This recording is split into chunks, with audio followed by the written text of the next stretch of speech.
Hi, this is Duke Ralston from the Reaper's Digest. I want to thank you for listening to the show, and I wanted to ask you to buy the Reaper's Digest a cup of coffee. Just go to Ko-fi.com/tennessemacabre and send us a tip. Thank you again. Welcome to a night.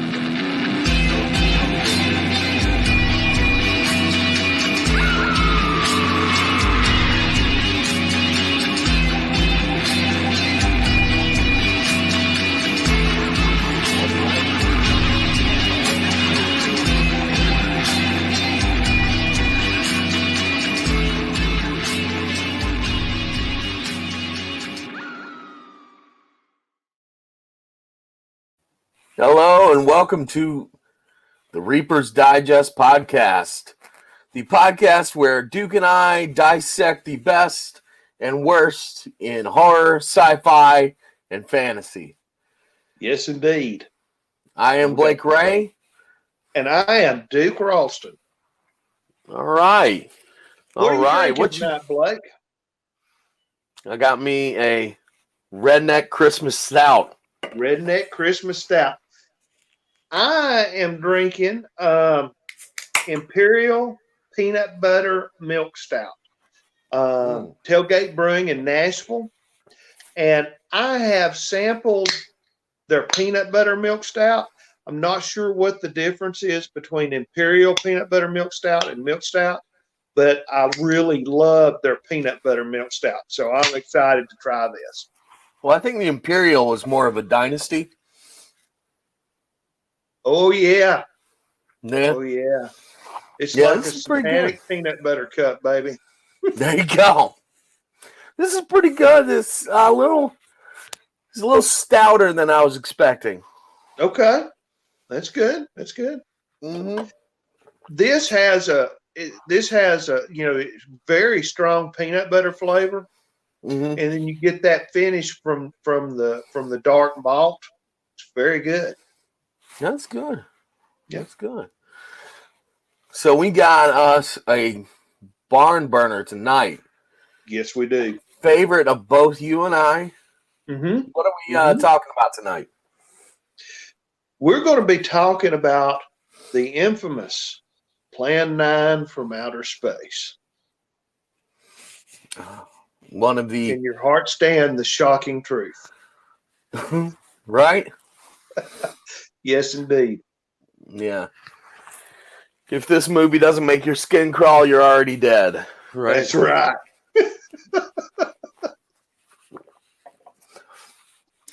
So, tell me a little bit about this movie from your perspective. Okay. When did you first see it? When did I first see it? Yeah. Before I did Tennessee Macabre or Dark Princess Theater, our local horror host in the 60s and 70s was Dr. Shock. And there was this guy that had kind of reconstituted the Doc Shock Act. And I convinced him to put on some movies at the Princess Theater in South Pittsburgh. And the first one we did was Bride of Frankenstein. The second one was this movie, Plan 9 from Outer Space. And I'm going to say I had probably seen it before. I'm not 100% certain I had. Didn't stick out in my mind. But this was the first time that I sat down and watched it all the way through. Was not my favorite to begin with. This is one that has grown on me. And we'll talk about that more in the analysis. But, you have that first wave of horror hosting, the classical horror host that begins with Vampira, who's in this movie, and the great hosts in New York City and Morbius and New Orleans and so forth in the late 50s, 60s, and 70s. And I think probably the type of movie, there was a specific packet of movies that they built their shows around, included things like The Wolf Man and Creature from the Black Lagoon. And I think that's kind of the movie you think of when you think about that classic period of horror hosting. And then it kind of disappears in the 80s, except for Elvira and a few others on large cable networks. But it starts coming back, and it starts coming back I think in large part because of this movie. Really? Yeah, it's a public domain movie, and it is a movie that it won what is it, a Golden Turkey Award in 1980, Yeah. and it had been pretty obscure prior to that. And from the 80s to the mid 90s, this movie starts making a comeback, and people start watching it again. Yeah. It's hosted on Mystery Science Theater 3000. And I think that the current trend in horror hosting has kind of built, and there are a lot of horror hosts out there, is kind of built up. Part of it is based on the popularity of this movie and Ed Wood's work. I love Ed Wood. I do too. I've always been one to appreciate the let's put on a show mentality. Yeah. Yeah. Let's take what we got and let's make it work. Yeah. You got Roger Corman, you got Ed Wood, guys like that putting out. William Castle. Yeah. Castle was so much more of a showman than Ed Wood, though. Yes. I would say Castle is the carnival barker. Yeah. Ed Wood is the freak show. Ed Wood is the freak show. I think Ed Wood had more to say in his movies Absolutely. than either Castle or Corman. Castle and Corman were all about making movies for the sake of the art of the movie, but Ed Wood it's like the difference between arena rock and indie rock. Yes. Exactly. Like, Castle is Cheap Trick. I like Cheap Trick. Yeah. But Ed Wood is the Pixies. Yeah. I love it. He's got something to say. He's Sonic Youth. He is Velvet Underground. Yeah.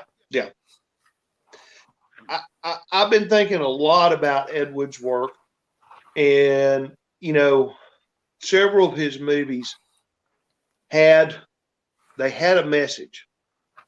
Mm-hmm. Glenda has a message, and does a very distinct message, a very personal one for him. Yeah, personal for him, a very distinct message. I think Bride of the Monster had less of a message than any of the others, but even it still has a message. Mm-hmm. And this one has, in my opinion, really potent message. But why don't we go home? Why don't we go ahead and talk about the synopsis of the movie, and then let's get into the analysis. Okay. Let's start with a bio of Ed Wood. I'm going to just pick up with him moving to Hollywood. Now, it's important to note Ed Wood was a what would have been called at the time a transvestite. Yes. A cross-dresser. Mm-hmm. He, however, I don't think had gender dysphoria. No. It was about the clothes. Yes. Yeah. He was heterosexual. He was heterosexual. So it wasn't gender dysphoria. It wasn't anything but a kink dealing with the clothes, which got him kicked out of the Army. Yeah. So in 1947, Wood moves to Hollywood, California, and he wrote scripts and directed television pilots, commercials, westerns. None of it sells, right? Mm-hmm. Right.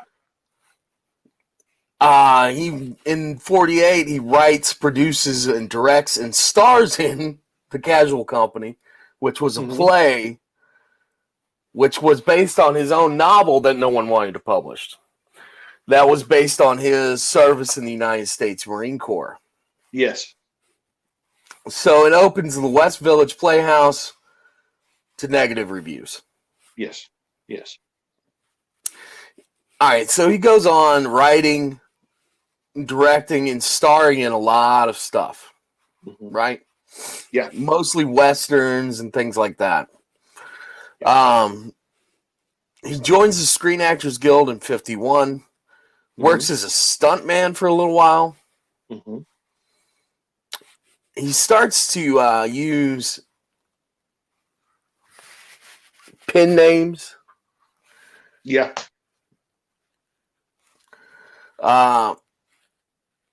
He starts to use some funny pen names, actually, like They Angora. were quite funny. Yeah. Yeah, Angora, which he loved Angora sweaters. I love Yeah. that pen name. Right? It sounds like a roller derby chick, Yeah, right? it does. And I And looked act for a of pink Angora sweater, but I couldn't yeah, find one that was big enough. they just don't make them for big girls like us. No, they don't. Add Akdov Telmig, which is just vodka gimlet spelled backwards. Yeah. So in 52, he meets Bela Lugosi. Yeah. They become fast friends. Mm-hmm. There's some. He starts casting Lugosi, right? Right.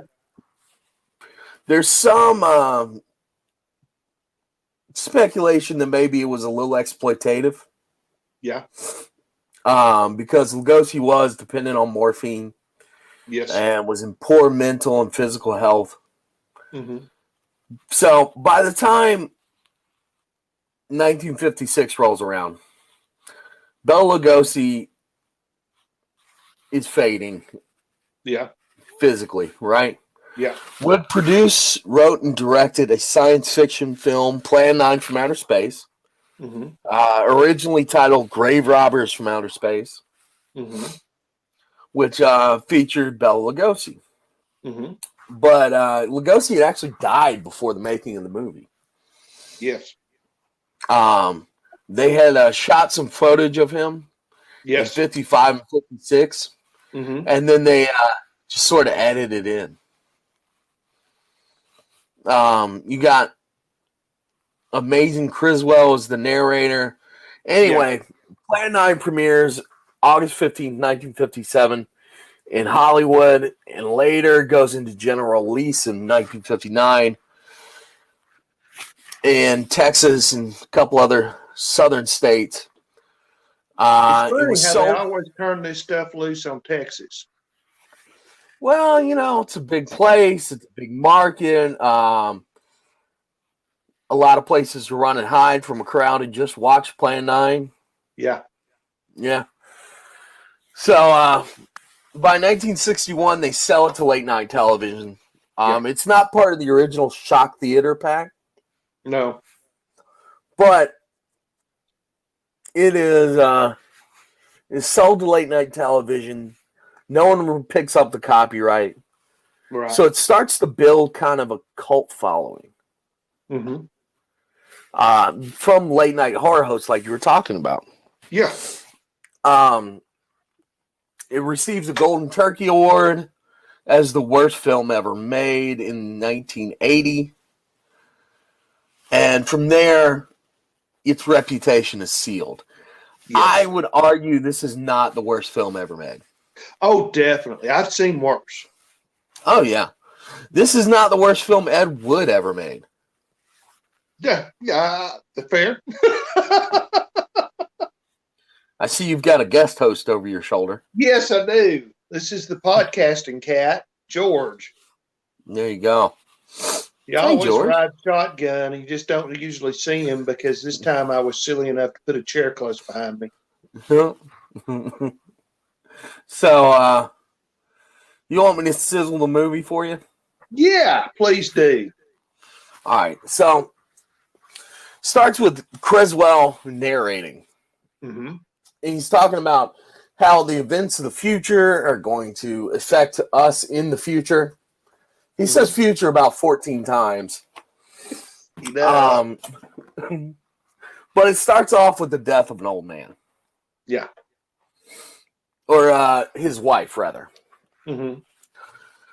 An airline flies overhead. The pilot and co-pilot are blinded by a bright light. They look outside and see a flying saucer land at the cemetery. Mm-hmm. Right? Mm-hmm. Then a zombie, Vampira, who is the old man's wife, rises from the grave. She kills both the grave diggers. Right. The old man is struck by a car and killed. The mourners at the old man's funeral discover the grave diggers' bodies, and finally the police are called in. Right? Right. So when Inspector Clay and his police officers arrive, he goes off to investigate. Now that's Tor. Big boy. Yeah. Especially for the time period. Yeah. He's a very physically intimidating man. Yes, he is. So Inspector Daniel Clay goes off to investigate. Jeff and his wife, Paula, the airline pilot who just happens to live right next to the cemetery, hears the sirens. And he tells her about the flying saucer, saying the army swarmed to secrecy. Right. Another saucer lands, and a powerful swishing noise knocks them down, and the people at the cemetery get knocked down. Clay is killed by Vampira and the Bela Lugosi zombies. Newspaper headlines report flying saucer sightings over Hollywood Boulevard, Los Angeles. In D.C., the military fires missiles at flying saucers, and we meet the chief of saucer operations, right? Yes. Which, that's a job if I've ever heard one, you know? So he says they've been covering up saucer attacks for a while. Yeah. And that one small town has been completely annihilated. Yes. And that the official line is that they don't exist. Right. So eventually the aliens return to their space station, where Commander Eros, who has been in touch with the Earth, says that the Earth is just ignoring them. Right? Right. So he recommends Plan 9. Which is the resurrection of the dead. So eventually, Jeff tries to get his wife, the pilot tries to get his wife to stay with her mother. That night, the old man zombie breaks in and follows Paul outside, where the female zombie and Inspector Clay join him. Paul escapes, finally collapsing after the three zombies return to Eros. At the Pentagon, General Roberts tells Edwards that the aliens have been telling the government they're trying to prevent humanity from destroying the universe. So Roberts sends Edwards, who again is the head of saucer relations, out to San Francisco, where the alien activity has occurred. Clay attacks Eros, nearly killing him. After examining Clay, the ruler orders the old man destroyed to further frighten humanity. He approves Eros' Plan 9 to raise zombie armies. Edwards and the police interview the pilot and his wife, unaware the flying saucers returned. Officer Kelton, who is completely useless, encounters the zombie old man who chases him to the pilot's house. Eros' ray hits the old man, who turns into a skeleton. Edwards, the Trents, and the police drive to the cemetery. Lieutenant Harper insists on leaving Paula in the car, where she refuses to stay alone. Kelton stays with her. Once again, Kelton is completely useless. Eros he's like comic relief, except he's not all that funny. He's just no, he's like if Barney Fife was taken seriously. So Eros and his mate Tana sting Clay to kidnap Paula and lure the other three humans to the saucer, which works. Clay knocks Kelton out with like one punch. Eros lets Trenton, the police officer, enter the saucer with the pistols drawn. He tells him the human weapon development will lead to the discovery of solanite, a substance which explodes sunlight molecules. We've lost the cat. He can't stand the selenite part. Yeah, it doesn't make a lot of sense. Such an explosion would set off an uncontrollable chain reaction, destroying the universe. Eros believes that humans are immature and stupid, and he says so. Yes. He wants to kill. Stupid. He wants to kill them off. Yes. To stop the selenite. Finally, they realize their weapons are useless. They sneak up behind Clay and knock him out with a wooden club. Eros says that Clay's controlling ray has been shut off, which released Paula. Mm-hmm. They fight. Him and the pilot fight. The saucer's equipment catches on fire. The humans escape. Tana and the unconscious Eros take off. The saucer explodes and the zombies decompose to skeletons. Yes. So, all that to say, it is a fun watch. It is a trip. It is. There's something that I wanted to throw in here. We talked a little bit about Bela. And there are folks. Bela Lugosi's son, of course, thinks that Ed Wood was taking advantage of his father. There are folks that were close to the situation that said Ed Wood had a legitimate affection for Bela Lugosi and was trying to help him. I don't know. I expect there were elements of both. But here's the neat thing. Bela Lugosi, of course, becomes famous for Dracula. Mm-hmm.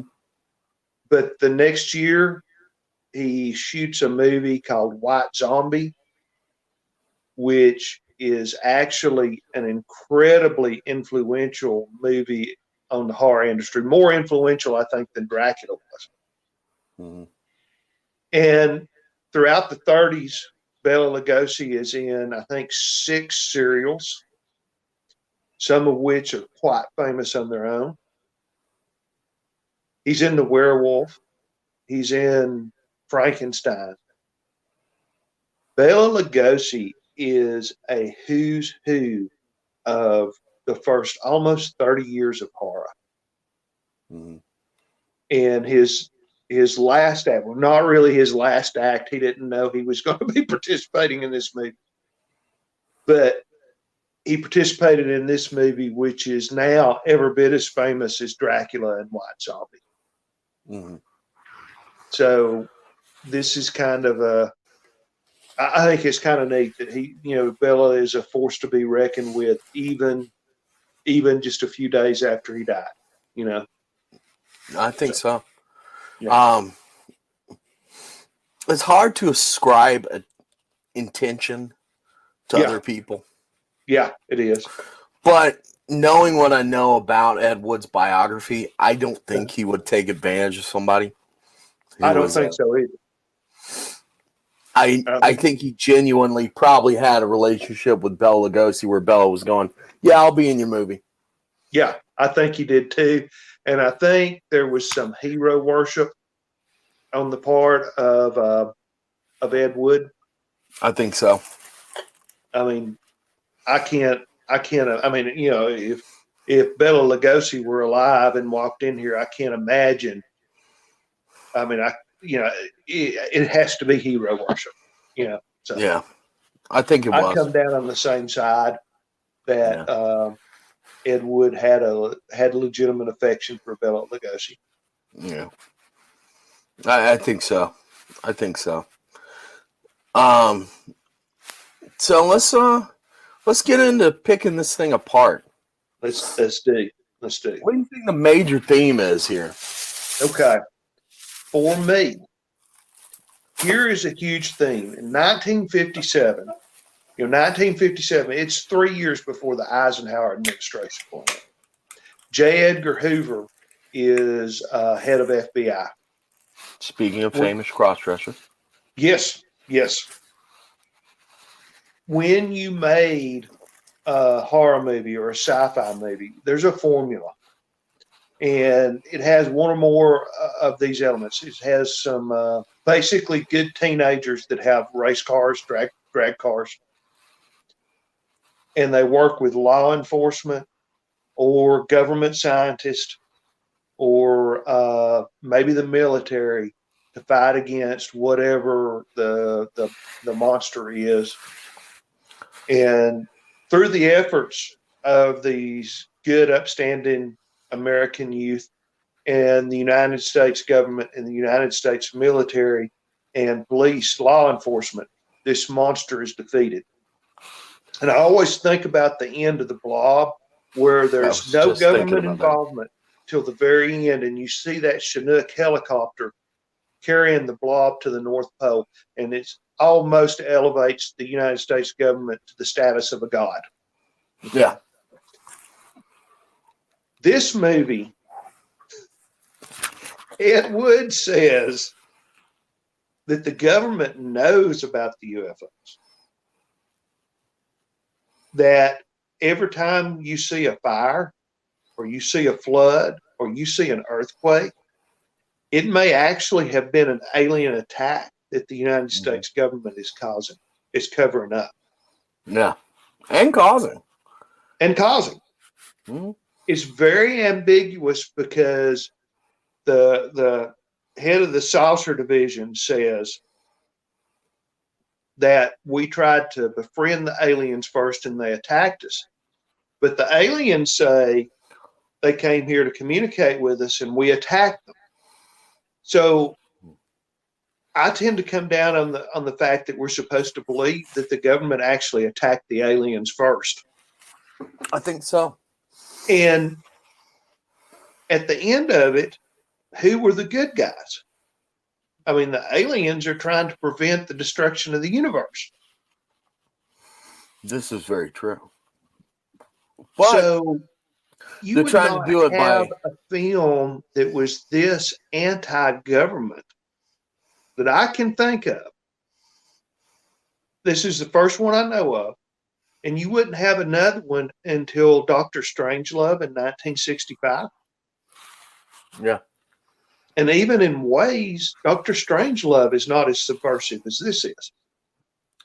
This has that outsider, nothing to lose quality to it. Yes. Yes. You know, I mean, Ed Wood had his problems with the military. Yeah. Yeah. You know, yeah. I believe it was a pink bra that was the main problem. Yeah. So there is not a picture of him in the lobby at Camp Lejeune. No. So my man had problems with the government. Yes. And he had already failed so much. Yeah. He didn't care anymore. Right. You know, there was no need for him to mollycoddle people. No. You know what it reminds me of? I don't think you would have John Waters without Ed Wood. No, I don't think you would. I think Ed Wood is breaking ground. Okay. When you watch, let's say The Blob. Mm-hmm. The Blob is a very X-Files thing. Okay. Mm-hmm. But it has nothing in common with the X-Files. When you watch Plan 9 from Outer Space, man, Mulder and Scully could fit right in there. Oh, yeah. It's that same, you know, the government is at best morally ambiguous. Mm-hmm. At worst, it's evil. Yeah. I would say morally ambiguous is pretty generous. Yeah. Yeah. Yeah. Yeah.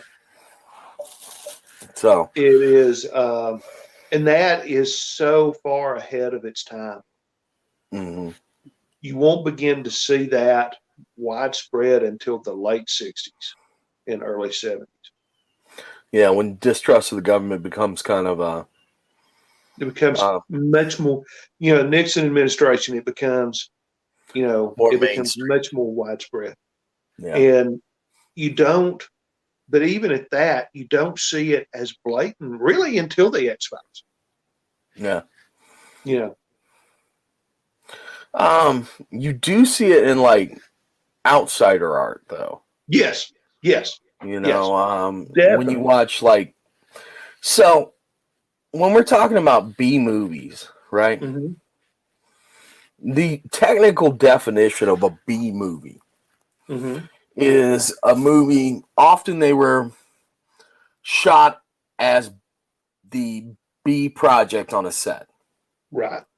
So you'd have a studio system that would have, say, they'd be making a love story during the day, and then at night Hmm. they're making a film noir on the same set. Yeah, yeah. That's a B movie. That's a B movie, and those movies were, at least at first, were made to target Saturday matinees, young Mhm. kids. Yeah. Later on, they're designed for the drive-in circuit, same type of audience, young kids, but Yeah. they're very specific, and they're studio made. We call this a B movie, but really it's really not. It's not. It's outsider art. It's outsider art. Yes, I Yeah. would call this psychotronic cinema. Now, you have used that phrase as long as I've known you. Yes, What is your definition of psychotronic? psychotronic is very nebulous and is poorly defined. It has some references. There was a psychotronic magazine for a while. There's some references to it, but in general, psychotronic involves themes that you might find in pulp magazines, Mm-hmm. translated to the big screen. Mm-hmm.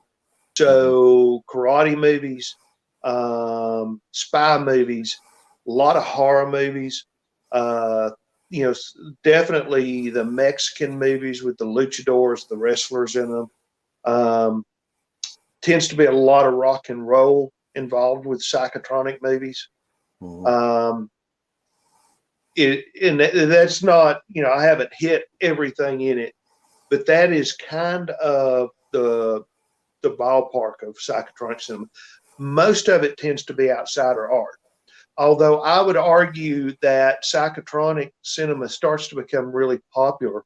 And so you have something like The Satanic Rites of Dracula or Dracula AD 1972 that's made by what at the time was a major studio, but they're trying to capture that outsider element with Dracula AD 1972 has kind of the hipster, the hip young kids, the rock and roll feel. Um, Dracula, the Satanic Rites of Dracula has the motorcycle gang and the cult feel and the spy movie element to it.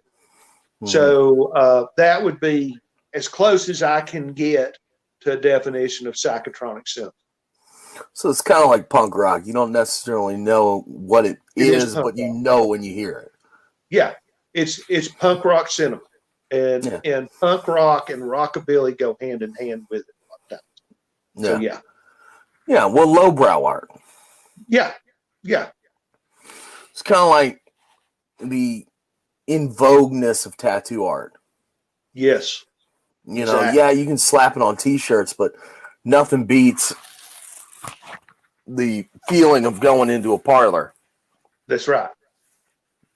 So, Absolutely. but yeah, I think this qualifies as outsider art, Oh yeah, yeah, psychotronic art. yeah. It's made by someone who's not entirely heteronormative. He's not entirely uh, what we would call cishet nowadays. Yeah, You know, um, absolutely. he's gotten just a different way of seeing the world and a very different world experience, and it's Yes, coming across here. You know. it comes across. Well, you stop and you think about it. Um, it's not that far fetched that you and I could grab a camera and put together a movie. Mm. 2 hour movies, a lot of work, but we could put together a movie relatively cheaply, depending on what we put in it. But in 1957, it was not cheap to put together a movie of any kind. Yeah, you didn't have a camera on your phone. You didn't have a camera on your phone. I mean, I've shot Tennessee Macabre on $180 camera now for 5 years. You know, the movie production cameras that Ed Woods used were outside the budget of most Americans. Yeah. And this man believed in what he was writing and the art he was making so strongly that he managed to raise the money to pull all these elements together and make these movies. Well, you gotta wonder about, and eventually he went into pornography. Yes. He eventually just made porn. Yes. Which was much more lucrative. Yeah. For him. And but even at that, he was not financially successful.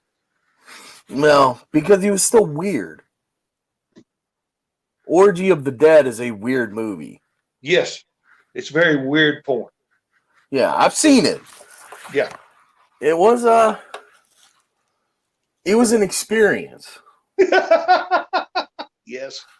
Yeah, you watch it and you're just sitting there going, wait, what is happening?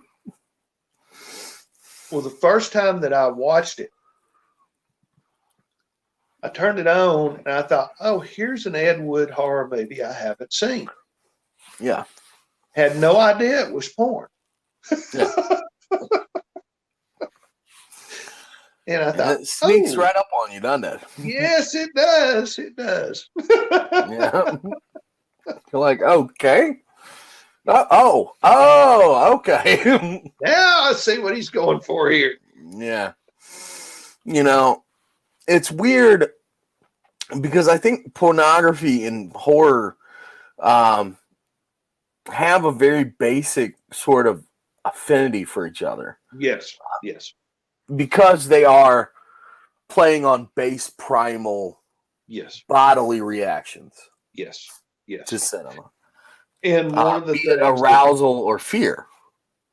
I mentioned the satanic rite of Dracula a while ago. In it, it not only capitalizes on the motorcycle gangs. There's a strong element. It's not pornography, but a lot of nudity. Okay. Yeah. So they go together, and the late '70s slasher flicks. Yeah, there was a lot of nudity and violence and sexual violence that were tied up with those as well. Absolutely. And you have to wonder what Ed Wood's contribution might have been to those. There's a certain hyper gendered feel to this movie. Did you notice that? Yeah. The men are so manly. And the women are so womanly, right? Yeah. Yes, she's very stereotypical 50s woman. Yeah. And then you got Vampira. Yeah. Wandering around. Who is almost a caricature of the femme fatale. Yes. With her waist that always shocks me whenever I see it. Oh, wow. Isn't that weird? Yeah. Very strange looking chick. Yeah, she looks like a wasp. Yeah. Yeah. Quite literally. Mm-hmm. It's bizarre, but it is what it is. I mean, she did a lot of and that was a fetish thing back then. It was. And of course it is. I mean, she dated Elvis. Yeah. Very popular. Was it Norma Maley? What was her first name? I think that's right. Okay. Norma. But she was very popular in Hollywood and the Hollywood social scene. And the Vampira series was not something that I don't think she was particularly fond of. It was just a way to earn a living. And it didn't last all that long when you compare it to some of the other horror hosts out there. but very impactful, and she was the first. Yeah. Is she is canonically the first? Yes. Well, Yeah. that's cool. First horror host. Wow. So we've talked a lot about horror hosting and just the experience of watching these movies, Yes. and I think Yeah. that experiential take on cinema Mm-hmm. marks this as not a modernist but a postmodernist view of cinema. Yeah. You know, Absolutely. Absolutely. I would argue that this is the turning point in cinema between modernist and postmodernist. Yeah. I can buy that. And it takes somebody, and of course it didn't do well. Oh no. No. I kind of wonder if Ed Wood ever planned on it doing well. I think Ed Wood, like a lot of guys out there, like Pynchon and your postmodernist writers, really deludes himself into thinking people want challenging art. Yeah. I can buy that. I think that you're probably right, and I've known folks like that. And yeah, the I'm public like that to a didn't certain get. extent. I don't think. Well, I'm going to back up and say something now. The general public now doesn't get it. No. This is still not a mainstream type of movie. There's a certain set of people that are going to go out and look for this movie to watch it. Same set of people that are going to go out and look for horror hosts to watch. Mm-hmm. But most people have never seen it and will take one look at the cinematography or the acting or the dialogue, and you lose them. But it's like writing off someone because they're not a virtuoso. Absolutely. Most of what you see, you don't see. I keep coming back to music because that's the only place where you see amateurs routinely make it. Right. Right. But in the world of cinema, because it's so expensive, you don't see anybody but the virtuosos. No, absolutely. It would be as if the only people you'd ever seen perform music were your Mozarts and your Beethovens. Right.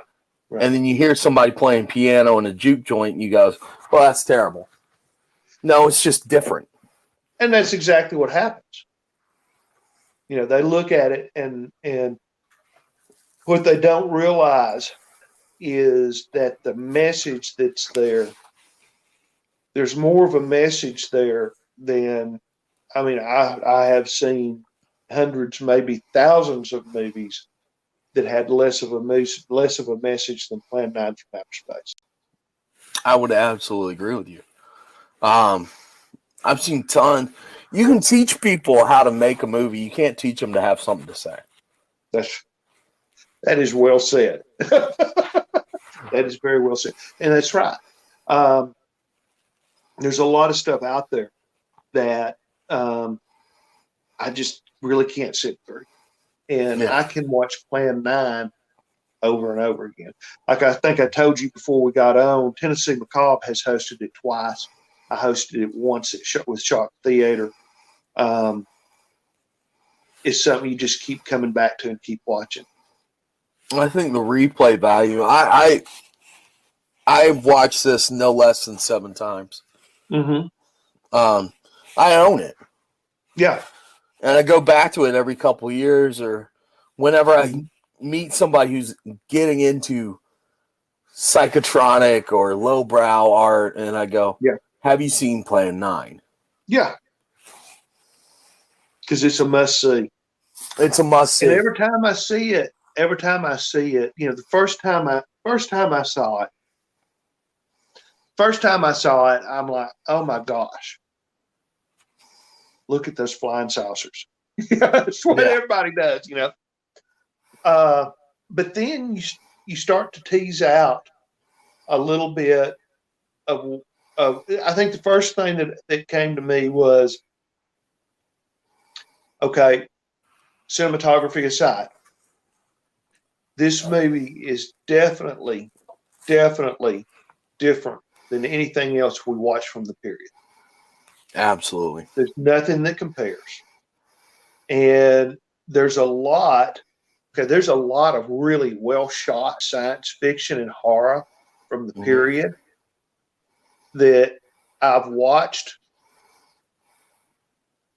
but I don't really care about watching it over and over again. You know what I feel like What's that? way about? The What's Day that? the Earth Stood Still. Yeah, that was going through my mind. Yeah, it's a grand movie. I've seen it enough. Yeah, I have to. Twice I've seen it enough.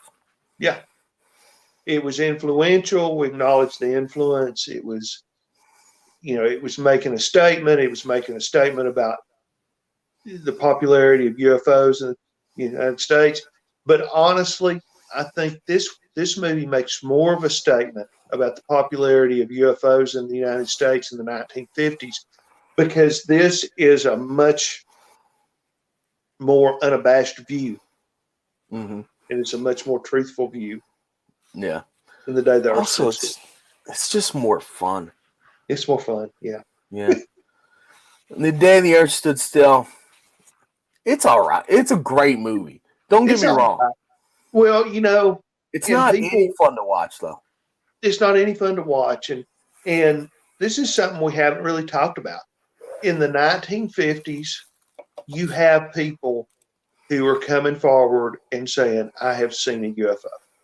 Mm-hmm. I have seen a UFO. And the government was coming out and going, oh, it's a weather balloon. Oh, it's swamp gas. There's all these explanations that part of the time everybody knew were, you look at the picture the guy took, it's bullshit. That's not swamp gas. Yeah. Now the government has just straight up said, we might not know what they are. Yeah. Which I find infinitely more disconcerting. Yes, I do too. Because I like to live in a world where the government knew what they were, had a handle on it, and just couldn't trust us to be cool. Now that they're like, yeah, that's pretty weird. I'm like, no, you don't get to say that. You've got to know. I want the scientist in the business suit that shows up and says, we got this handled. Yeah. Not some general going, I don't know. Your guess is as good as mine. Maybe aliens? So, what do you think is actually the worst movie ever made? To be widely released. To be widely released. Worst movie ever made. What's the worst movie you've ever seen?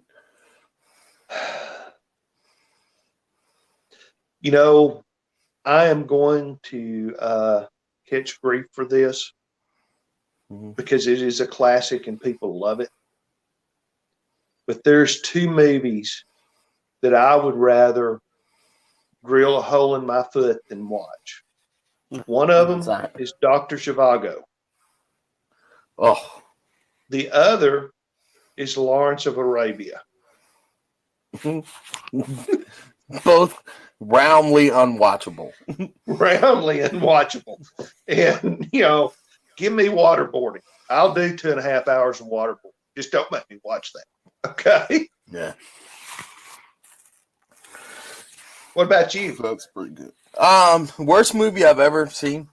Yeah. Manos, The Hands of Fate. Yeah, Manos is probably, if we're talking about cinematography and content, it's probably Manos. Yeah. Yeah. There's a one called the Wasp Women or something like that I've watched too. It's pretty bad.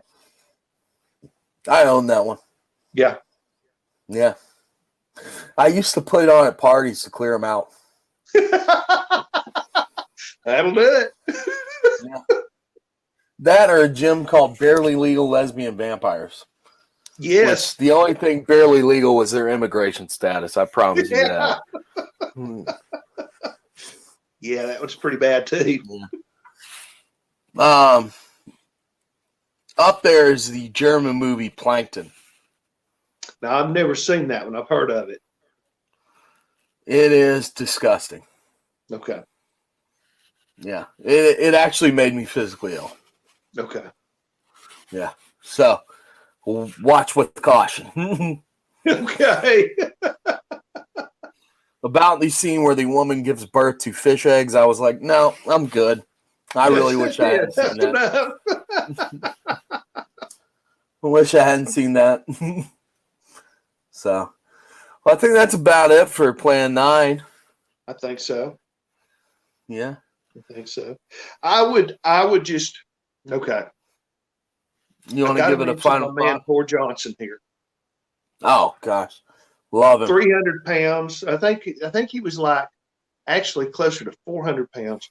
Swedish wrestler, big guy, and kind of a precursor to the Mexican luchadors. I mean, this guy sort of paved the way on his own and did a lot of moves, an impressive number of moves. We talked about Malin Army, and I would like to mention. Oh shoot, what was the name I was thinking of? Well, one thing that I think is kind of neat is who funded this, right? No, I didn't come across that in my research. The First Baptist Church of Hollywood.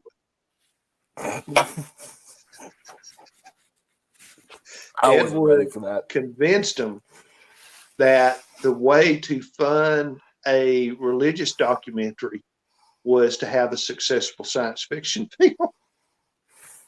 Wow. Say what you want. The man was a salesman. He was a salesman. That's right. So. Oh, and then the amazing Criswell. That's who I wanted to mention. Didn't know a whole lot about him when I seen this, and got to reading up on him. He made a lot of the tours on the late night shows and stuff like that. He was kind of a self-made psychic running around Hollywood. And interesting point, someone asked him in an interview, because particularly by the time he's makes Plan 9 from Outer Space, it's obvious to everybody involved that he is just more or less pretending to be a psychic. Yeah. And somebody asked him if he really had the gift, and he said, I really did, and I abused it to make money. And I don't have it anymore. But he said, when I started out, I really was a psychic. Whether that's true or not. That sounds like a movie in and of itself. Yeah, it does. Fascinating guy. And, sounds like a movie in and of itself. Yeah. Well, I think that's about it for me as far as this movie goes. I think we've covered everything we can. Yeah, I love it. What do you got to promote? Tennessee Macabre, of course, Saturday nights on ITV Chattanooga, Other Worlds TV. You can find us on the Monster Channel. You can also find us on Betamax for Roku. And you can find us on the Vortex online. So I want to promote that. We've got a concert coming up in Nashville on February 5th. I want to let everybody know about that. Blood Oaks will be performing. Four Barrel Funeral, the Muckers, and Team Tones.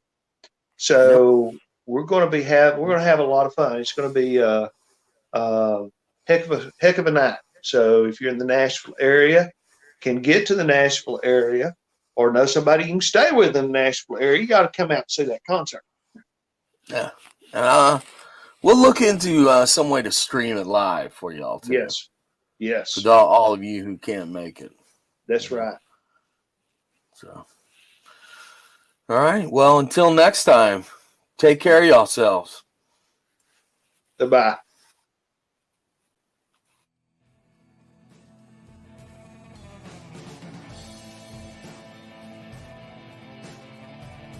Thank you for choosing the Reaper's Digest podcast.